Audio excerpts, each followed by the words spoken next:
Be ready for the English Shorthand Legal Dictation exercise number 26. Start. Sir, given that the intent was not to package the code as a fresh opportunity for creditors and claimants who did not exercise their remedy under existing laws within the prescribed limitation period, the committee thought it fit to insert a specific section applying the Limitation Act to the code. The relevant entry under the Limitation Act may be on a case-to-case basis. It was further noted that the Limitation Act may not apply to applications of corporate applicants, as these are initiated by the applicant for its own debts for the purpose of CIRP and are not in the form of a creditor's remedy. A perusal of the above would show that considering that the Limitation Act applies only to courts unless made statutorily applicable to tribunals, the committee was of the view that such act should be made to apply to the IBC as well, observing that though the IBC is not a debt recovery law, the trigger being default in payment of debt would render the exclusion of the law of limitation counterintuitive.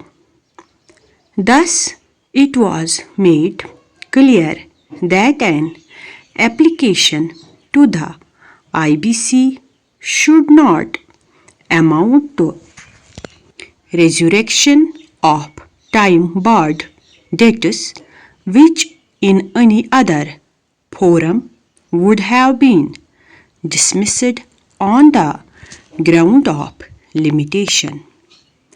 Para.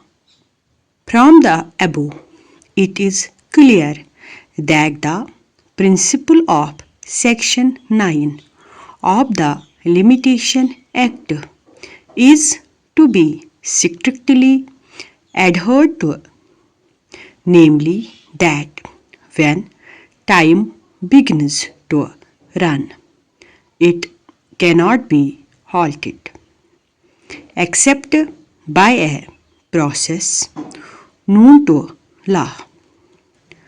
One question that arises before this court is whether Section 18 of the Limitation Act, which extends the period of limitation depending upon an acknowledgement of debt made in writing and signed by the corporate debtor, is also applicable under Section 238A, given the expression as far as may be governing the applicability of the Limitation Act to the IBC.